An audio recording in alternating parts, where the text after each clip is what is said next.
savez, c'est comme à la télévision, hein? OK.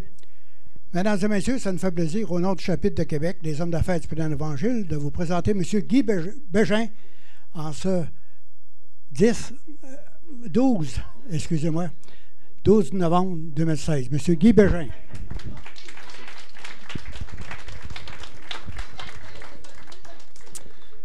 Bonjour.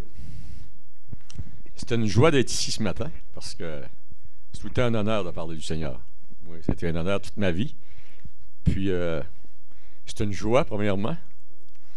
Puis, Dieu nous appelle à ça, hein? Il nous appelle à témoigner son nom. C'est le but de la vie chrétienne, en fait, là.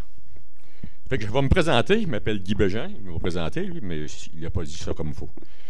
J'ai 64 ans. Marié à Claudette, Toulouse. Ça fait 42 ans que je suis marié. J'ai eu 3 filles. J'ai 5 petits-enfants. J'ai 3 garçons et 2 filles. Moi, j'ai juste eu des filles chez nous.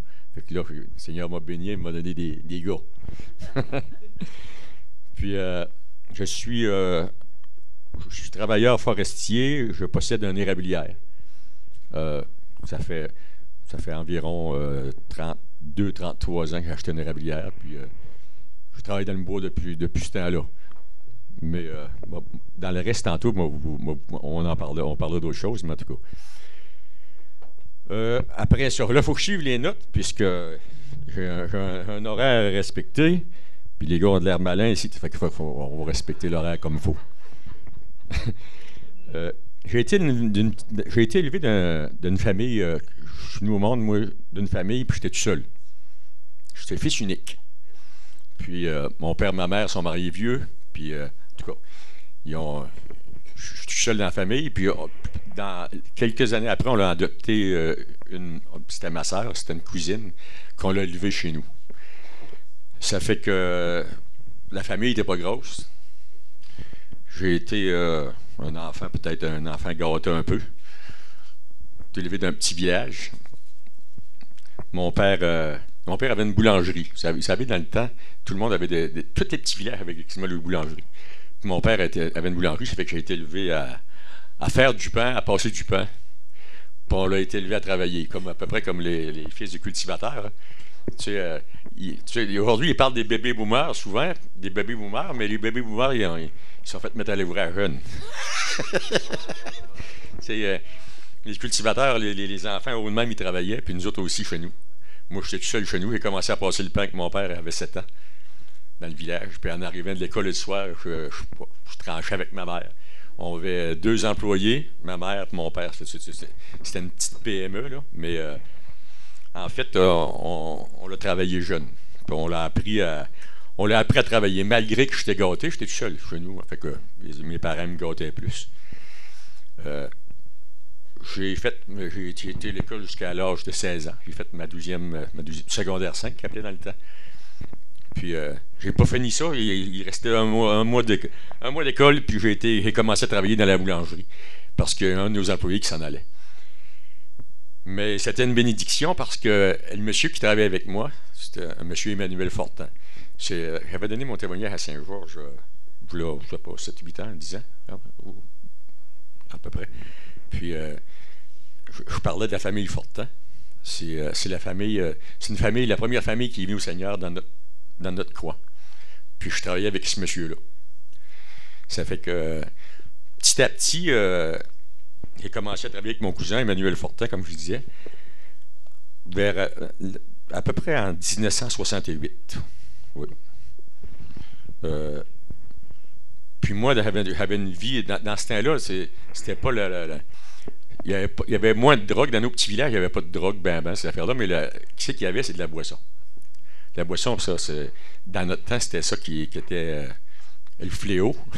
Ça l'est encore, peut-être encore aujourd'hui, mais dans le temps, c'était le vrai fléau, c'était la boisson. Fait que tout le monde prenait de la boisson. On voulait paraître grand, on prenait de la boisson. On fumait, on voulait paraître, faire nos hommes. Mais j'ai commencé à prendre des boissons très jeune.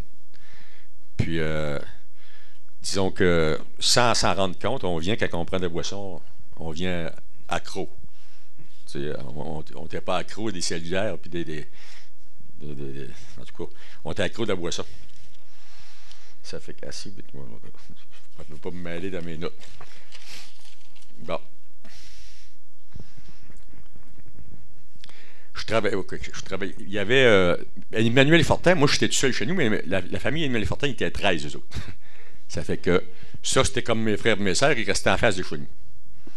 Après ça, ils ont déménagé dans l'autre rue, mais normalement, ils restaient en face de chez nous. Ils ont été longtemps en face de chez nous, fait que j'étais tout le temps là. C'était tout le temps comme mes frères et mes sœurs, on était tout le temps là. Puis, ça fait que mes cousins, eux autres, ils avaient le même problème que moi. Mes cousins, les cousines, ben, 13, là, il y avait du monde là. Puis, eux autres aussi. Toute la famille, ça prenait la boisson beaucoup, puis, en tout cas.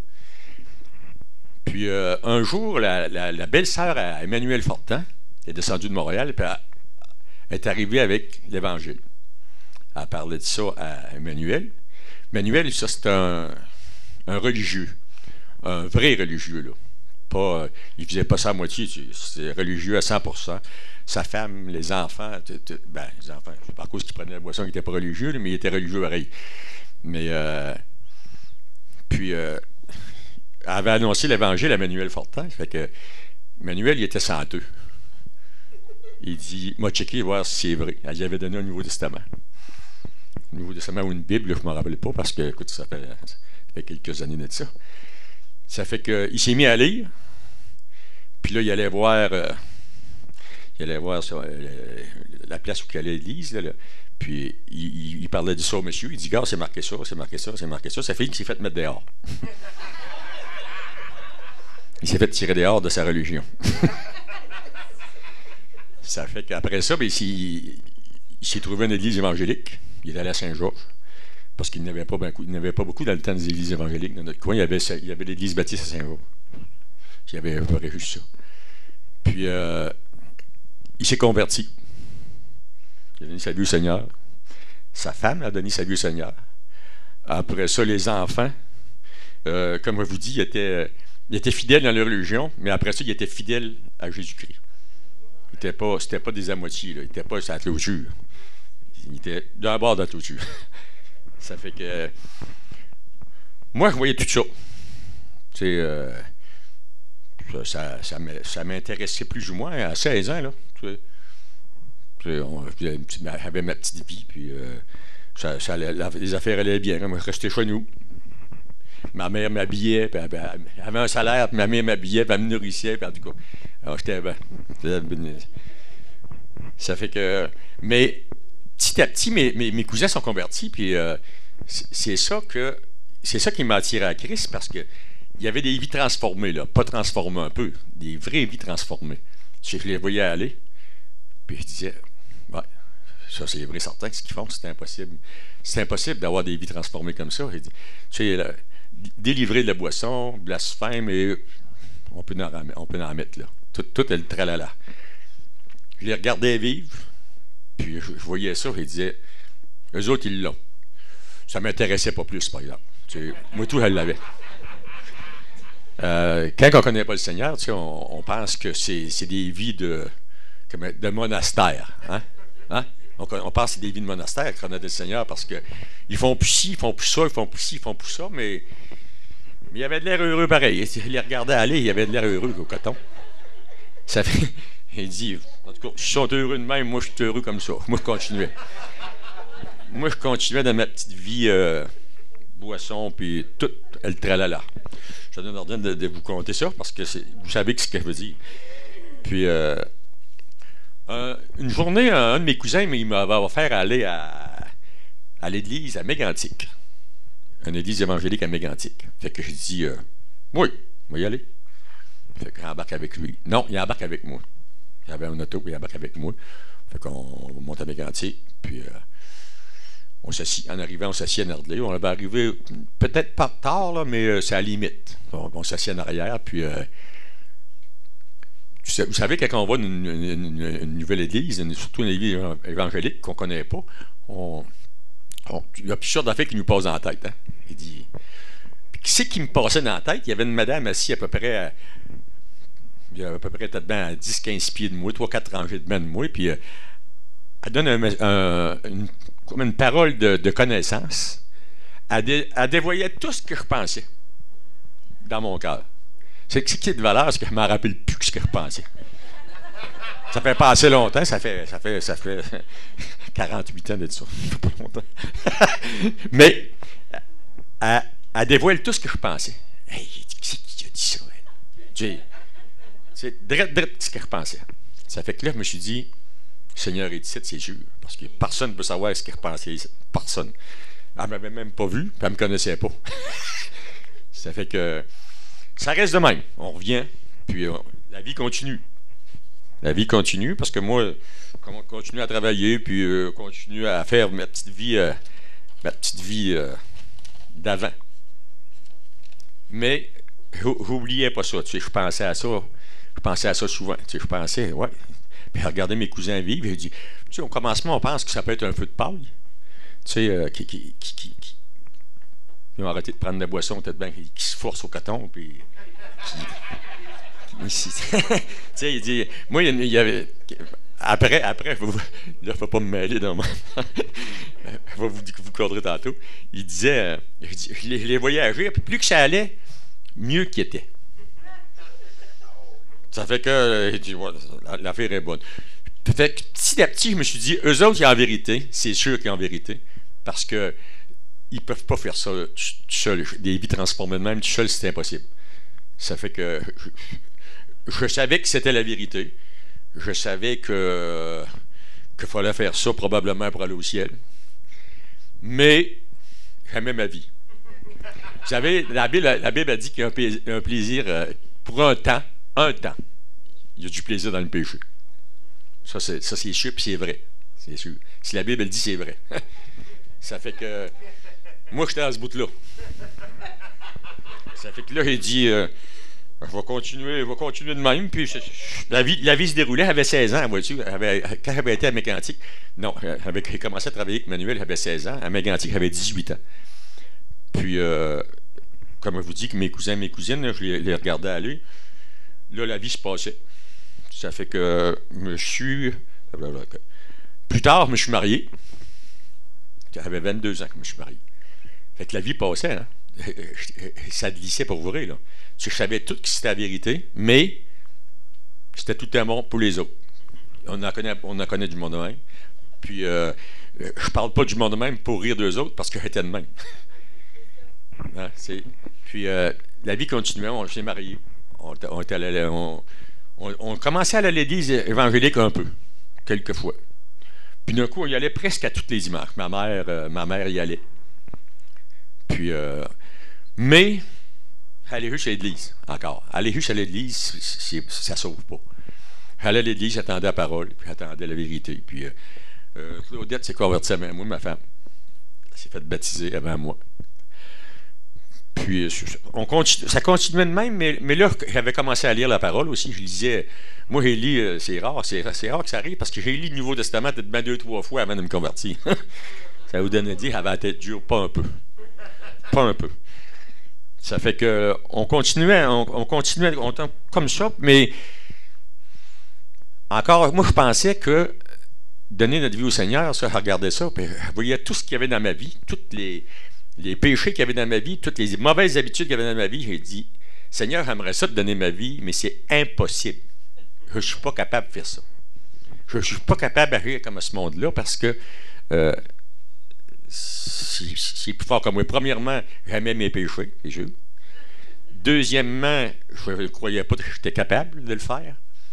Ça fait que c'est ça qui me barrait. Ça me barrait vraiment parce que je savais que c'était la vérité, puis je savais qu'il fallait faire ça pour aller au ciel. Puis, je savais pas mal tout. Tu sais, quand tu lis la parole, comment qu'on est voilé, il y a des versets. Il y avait une gang qui priait pour moi, mes cousins priaient pour moi, probablement. Ma mère priait pour moi. Tu sais, quand on annonce la parole, souvent, là, c'est de la semence. Puis, après ça, ce qui fait croître, souvent, c'est la prière des autres. C'est la prière des autres qui fait lever la graine. Parce que c'est Jésus, Dieu, qui crée le vouloir et le faire en nous. Puis s'il ne crée pas le vouloir et le faire en nous, c'est qu'il ne se met pas signe de venir au Seigneur. Parce que c'est lui qui nous attire par ça. Mais ça se fait par la prière des autres, souvent. On lit la parole, puis les autres. Puis moi, je suis un gars matérialiste, moyennement. Puis dans le temps, ben, on faisait de l'argent pas mal aussi. Dans ces années-là, les années 70, 80, 90, c'était des meilleures années de l'économie, à peu près. Ça fait que tout le monde qui était en business faisait de l'argent. Tout le monde.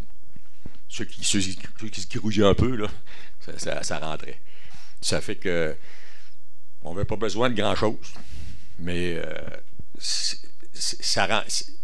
le cœur n'était pas rempli. Tu sais, on pensait qu'on était bien, là, mais on se pensait bien, mais on ne savait pas que c'était quoi la vraie paix et la vraie joie. Ça fait que... Bon, OK. Le verset qui m'a amené au Seigneur, moi, c'est spécial. C'est « Que sert à un homme de gagner tout l'univers s'il perd son âme? » Ça, c'est dans Marc 8, 36. Quand il lit ça, là, c'est spécial. Il dit, hey, ouais. Moi, j'aimais ça me serrer tant par année, puis en tout cas, on avait des buts. Mais quand il lit ça, là, il dit, ouais, hey, tu vis ça, toi? Il dit, moi, ça, c'est moi, ça. Que sert à un homme de gagner tout l'univers s'il perd son âme? Puis là, je savais qu'il la perdait. Ça fait que ça m'avait réveillé pas mal. Comme je dis, mes cousins, tout le monde qui priait pour moi, ben là, ça mûrissait dans mon cœur, ça. Ça fait que, pas longtemps après, vois-tu, moi, j'ai donné ma vie au Seigneur. J'avais 16 ans, j'ai entendu parler. 18 ans, là, quand j'ai commencé à voir mes cousines changer. 10 ans après, à 28 ans, en 1980, j'ai donné ma vie au Seigneur. Le 8 décembre 1980, je me rappelle de la date, hein, 8 décembre 1980.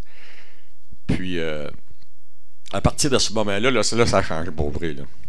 Parce que, comme je vous dis, sans m'en rendre compte, j'étais rendu alcoolique. Puis pas un peu. J'avais 28 ans, mais quand tu bois tous les jours, tu te ramasses alcoolique, veux pas. Puis, j'ai donné ma vie au Seigneur, j'étais à la chasse. C'est spécial, hein?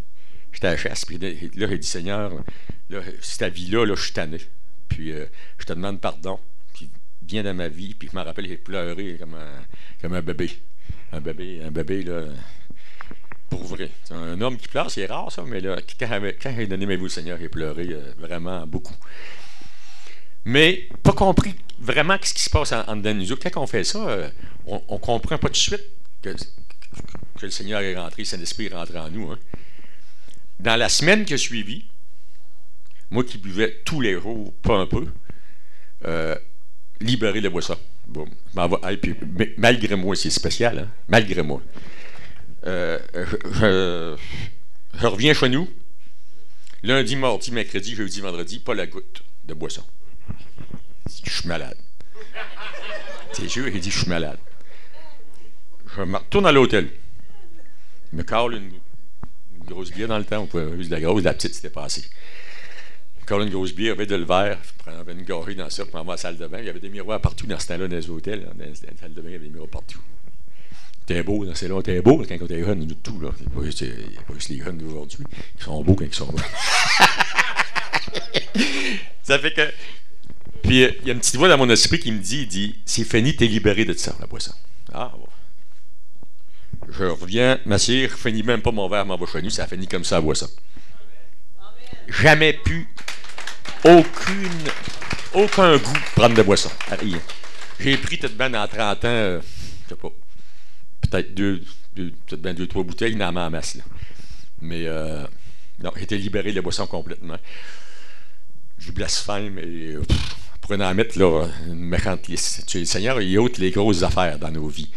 Nos vies sont jamais parfaites parce que la sanctification, c'est une vie que ça prend ça. Mais j'ai été libéré de boisson, libéré de bien des choses qui m'attachaient. Là. Le Seigneur, il ôte les gros problèmes, pour commencer. Puis après ça, ben là, c'est à nous autres parce que il y a un convertisseur qui nous aide, mais il y a un convertisseur qu'on fait. Nous autres mêmes. Puis l'autre convertisseur, mais ça fait 30, vois-tu, 28. Ça fait 34 ans, 36 ans que je suis dans juste après ça. Je n'ai pas encore fini, puis je vais finir juste à temps. On ne finit jamais, ça, la sanctification. Hein. C'est jour après jour. Puis, bon. C'est sûr qu'après ça, mes amis sont venus me voir. Puis, on se fait traiter de fou, c'est sûr. Hein. C'est sûr. Vois-tu, on avait une étude hier soir, puis notre pasteur, il disait que là, on est dans le royaume de lumière, puis après ça, on était dans les ténèbres. Moi, je me rappelle que quand je voyais un pasteur venir chez nous voir ma mère, mon père en haut, ben, je dirais, notre boulangerie était en haut, puis on restait en haut. Elle venait malin, pas un peu. Mais je savais pas ce qui se passait. Mais c'était pas le même monde, là. C'était le monde, je veux dire, des ténèbres, puis l'autre, c'était le monde spirituel de Dieu. Ça fait que ça marche pas ensemble, ça. Puis ça nous fâche, puis moi, je me rappelle, mes amis venaient chez nous, puis ils ont dit, Guy, t'es fou. T'es fou. Tous mes gars prenaient un coup ensemble, là. On avait une gang de chums, là. Là, les chums, ils me voyaient plus. Fait qu'ils venaient me voir, puis ils me disaient, t'es fou. Tu t'es fait biller le cerveau, tu t'es fait laver le cerveau. Ben, j'ai dit, peut-être qu'il me suis fait laver le cerveau, mais il dit, je suis bien. Je suis bien, je suis heureux, je suis libre. Avant ça, j'étais un esclave, puis là, je suis rendu libre. Il dit, en tout cas, ils ont dit, c'est un feu de Pâques, tu vas, ça ne t'offrira pas. En tout cas, ça a toffé, parce que regardez, ça fait 36 ans. Puis, ça fait que, là, la vie continuait, mais petit à petit, je regardais ça, perdait des amis, mais on regagnait d'autres amis, puis à l'église, puis la paix et la joie que Dieu donne, ça ne s'achète pas, ça. Puis quand on suit Dieu, vraiment, ça reste là. Si on marche chaque bord de la toiture, on l'a pas tout le temps, la paix, la joie, tu sais. À part parvient, puis à part parvient, puis mais quand on suit Dieu vraiment, qu'on lit sa parole, qu'on prie, puis qu'on cherche sa face, la paix et la joie restent en dedans. Il ne faut pas dire qu'on n'a pas de troubles. On a des troubles pareils que les autres. Mais Dieu, il nous sort des troubles. Parce que moi, dans ma vie chrétienne, en fait, là, j'en ai eu des troubles, moi aussi. Au Verglas, tiens, on vous donne une petite anecdote vite, là. Au Verglas, moi, j'avais une grosse érablière, puis je pensais tout avoir perdu. Tout. Puis c'est drôle, hein. Je dis au Seigneur, il dit, j'avais prié, moi, avant d'avoir mon érablière, parce que j'avais demandé une érablière à Dieu. J'ai dit, j'aimerais ça avoir une érablière. Puis je connaissais même pas ça, une érablière, là. C'est pas à cause que j'étais un maniaque. C'est une qui sont maniaques des Arabes quand ils viennent au monde. Mais moi, je n'étais pas maniaque des Arabes, pas en tout. Je voulais un autre job avec la mienne pour que mes enfants avoir plus d'argent pour que mes enfants aillent à l'école. Puis à l'université, j'ai dit, moi, ça va prendre qu'ils se mettent deux jobs. Juste une job, il dit, c'est pas assez. Ça fait que j'ai acheté ça comme ça. Puis j'ai prié Dieu, puis Dieu m'a guidé, puis m'a envoyé où qu'il voulait. Puis je suis sûr de ça, là. Tu sais, c'est tout ce qui s'est passé, là, on pourrait parler jusqu'à le mois prochain. Est-ce qu'on parle jusqu'au mois prochain? Rajan? Rajan, il est chaud. Moi, il regarde par là. Ça fait que. Ouais, on revient à ça, les rablières. Le Verglas arrive, et j'ai tout perdu. J'avais tout investi, j'avais tout mis. Tu sais, dans les caisses populaires, n'importe où, n'importe quelle institution financière, ils prennent tout ce que tu as quand tu achètes de quoi. Ça fait que là, j'ai tout perdu. Et le Seigneur, j'ai tout perdu. J'avais jamais eu de stress de même de toute ma vie. Tu sais, le stress, moi, je savais pas comment ça allait. J'avais tout le temps une bonne job, santé assez bonne.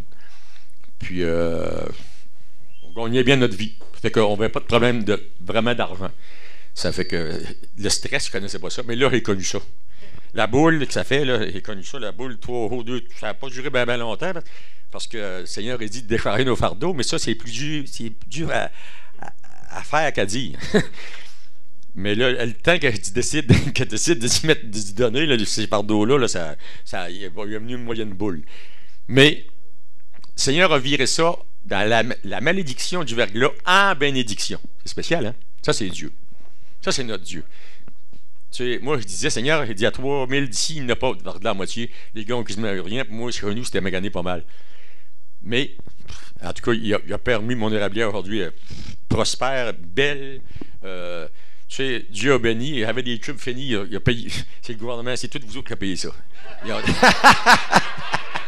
Ils ont changé mes tubes, ils m'ont donné de l'argent. Il a viré la malédiction en bénédiction. Puis souvent, le Seigneur, comme je dis, il fait ça très souvent. Mais c'est dans ça qu'on grandit. Là, j'avais dit au Seigneur, OK, si c'est fini, tu vas avoir d'autres choses pour moi.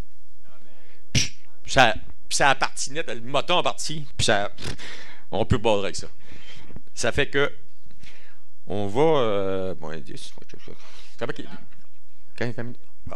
Bon. Ça fait que là. Bon. Elle n'a rien de quoi dire que je pourrais parler jusqu'à demain. C'est pour ça qu'il faut essayer de. Bon. OK. Là, je voulais dire, c'est un peu la conclusion, que tout ce que j'ai aujourd'hui, je le dois à Dieu. Tout. Parce que j'étais un alcoolique. La santé, elle serait finie, c'est sûr. Je serais probablement mort parce que plusieurs de mes amis sont morts. Moi, je travaillais encore dans le bois, à toutes les gros. C'est avec la boule d'idée. Puis, mon mariage serait fini, c'est sûr. C'est sûr. Il n'y aurait rien de ce que j'ai là. Tout ce que j'ai, comme je vous dis, une belle grosse érablière puis tu prospères, puis. Mais ça vient tout de Dieu, ça, parce que c'est pas m'être converti, la manière que je marchais, la boisson, puis tout. Le mariage n'aurait pas duré, tout serait écroulé. C'est pour ça que je dis que c'est payant de suivre le Seigneur. Hein. Mais je voulais dire tantôt aussi que souvent, ce qui nous empêche de venir au Seigneur, c'est ce que je disais tantôt, on pense de ne pas être capable de remplir les conditions pour appartenir à Christ. Qui c'est qu'on ne sait pas? C'est Dieu qui libère. Quand on donne notre vie au Seigneur, c'est lui qui fait le ménage. Tu sais, c'est pas nous autres. Par notre pouvoir, on n'est pas capable. Mais lui, il fait le ménage. Il avait fait le ménage. Puis moi, c'est toutes les années que j'ai perdu, là, c'est ça qui m'avait gardé. Ça veut dire garder de venir. Parce que Satan me mettait ça dans la tête. Il dit, je suis jamais capable de venir au Seigneur. Tu regardes ce qui vient au Seigneur, comment il marche. Mais je ne savais pas que Dieu, c'est lui qui libère, puis qui guérit, puis qui donne la paix puis la joie.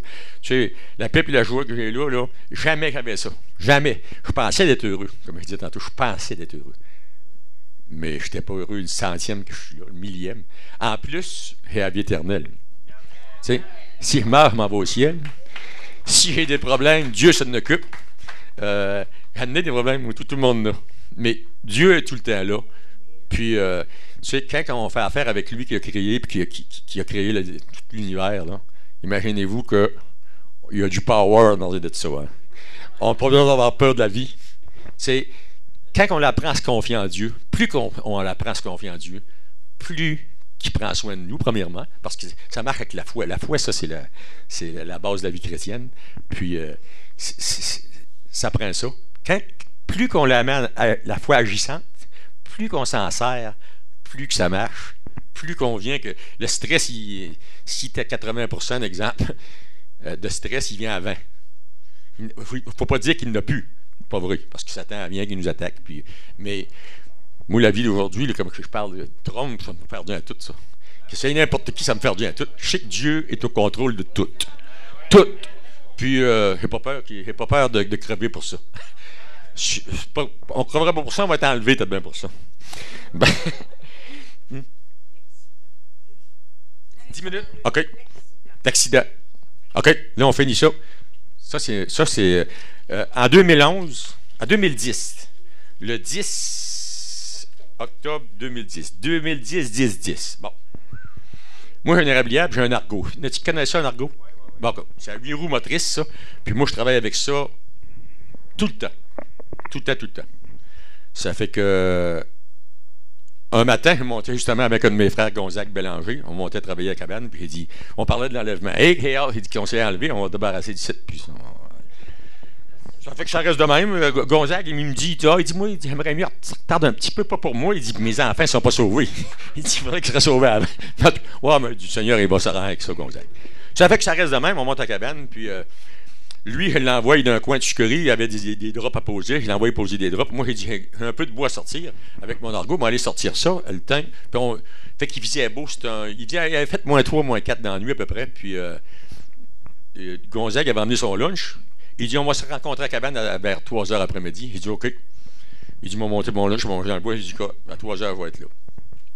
Ça fait que je vais leur conduire, montrer où son lieu de travail, puis après ça, je m'en reviens. Puis là, je me mets à sortir des bio. Il n'est pas sorti longtemps, il est sorti 10 minutes. Deuxième voyage, j'ai versé. Versé un argot. C'est quasiment impossible de verser ça un argot. Mais moi, je sais comment faire ça. J'ai versé mon argot par-dessus moi. L'argot virait complètement, les 8 roues dans les airs, puis moi, en dessous. Comme j'ai fait rentrer là, Demandez-moi pas. J'étais entre le siège, là, entre le siège puis le devant. Il y avait à peu près l'âge de même.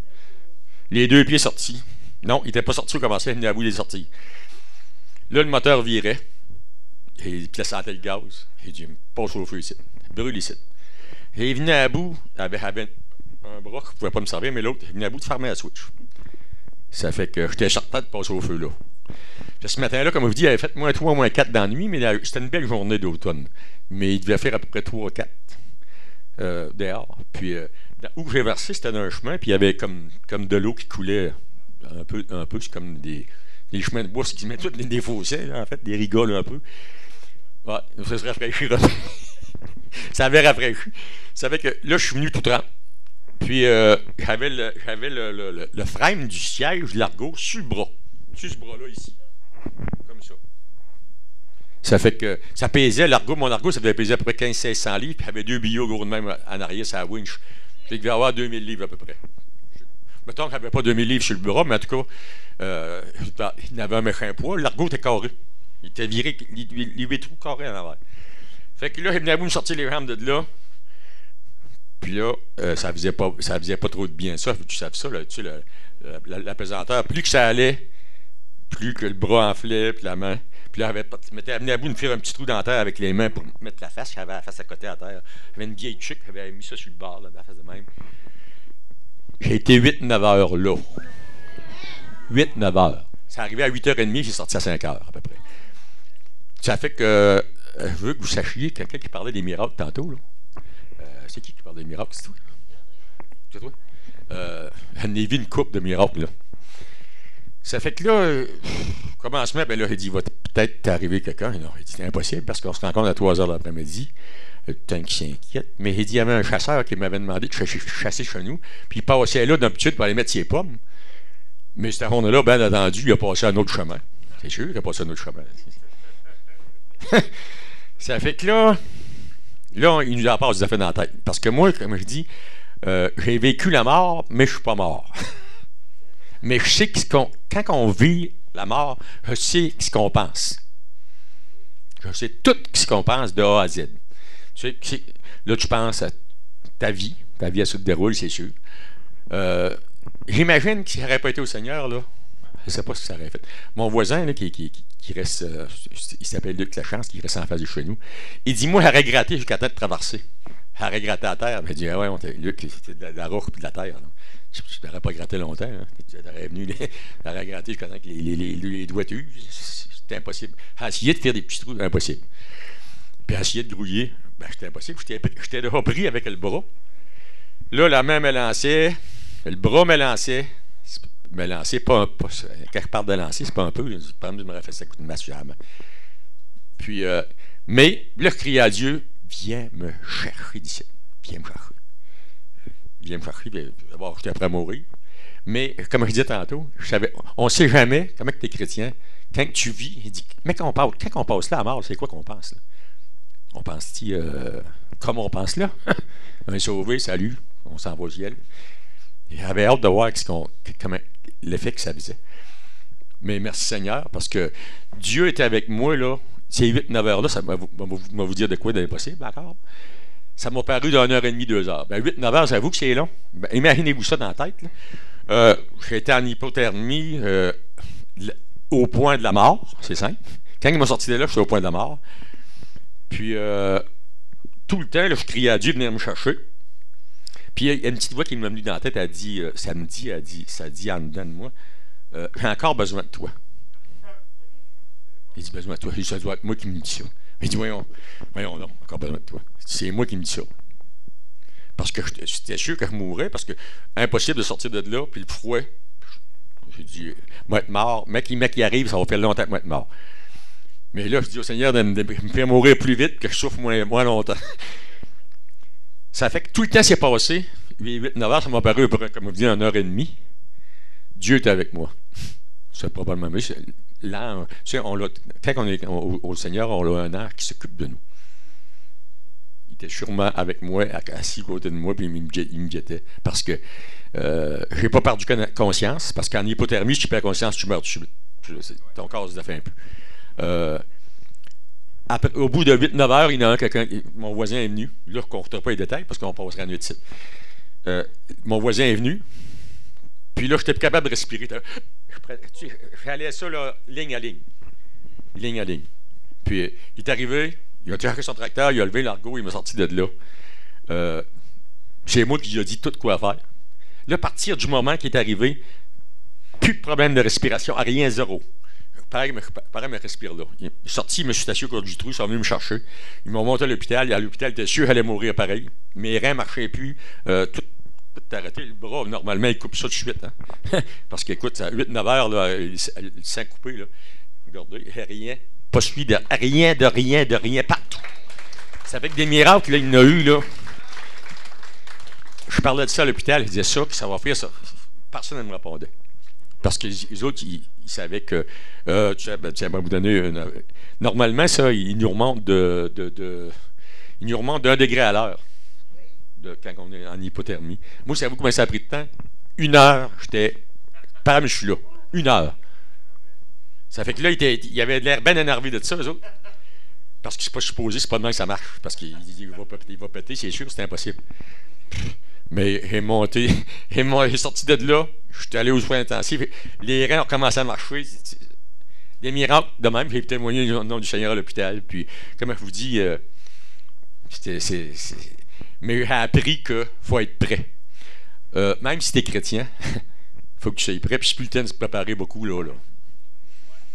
Parce que si tu as ri de Dieu toute ta vie, ça veut dire faut qu'il crée le vouloir le faire encore. Faut pas qu'il te fasse à croire que tu es prêt. Si tu peux te faire à croire que tu es prêt. Mais c'est pas de même que ça marche. Avec Dieu, tu sais, puis après ça, j'ai su que pourquoi, j'ai dit, comme je vous disais tantôt, la petite voix qui me disait dans la tête, j'ai encore besoin de toi. Dieu m'a libéré, il m'a sorti de là. Il est revenu pareil comme j'étais. J'ai demandé au Seigneur, il dit, pourquoi tu m'as laissé 8-9 heures là pour me sortir? Pareil.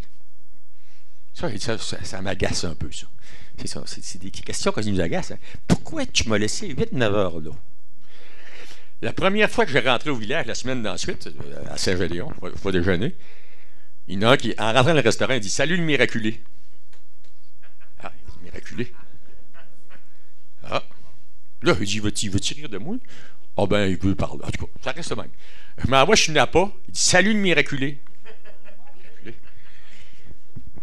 Il savait qu'il n'y a pas un homme qui pouvait subir ce qu'il a subi sans mourir. Dieu il a montré que c'est lui. Dieu voulait que le monde sache que c'est lui qui m'a sorti. C'est pas Guy Bevin travaille dans le bois, il est en forme, il est en forme physique, lui, il ne prend pas de boisson, puis il a passé. Non. Parce que les pompiers qui sont venus chercher là, ils ont vu l'état que j'étais là, ils ont dit impossible qu'un homme sorte de là. C'est pour ça qu'il m'appelait le miraculé. Dieu, il a tout le temps de quoi, hein? Il n'y a jamais rien pour rien avec Dieu. Puis Dieu m'a sorti de là. Puis aujourd'hui, j'ai donné ce témoignage-là. Justement, je disais ça à Régent tantôt. Comment il reste de temps? 1 minute, OK. Je disais ça à Régent tantôt. J'ai dit Dieu m'a sorti de là. Quand j'ai donné mon témoignage à notre église, il y avait au moins 100 inconvertis. Quand j'ai vu ça dans l'église, on était 175 dans l'église à peu près, j'ai dit, là, je sais pourquoi j'ai versé.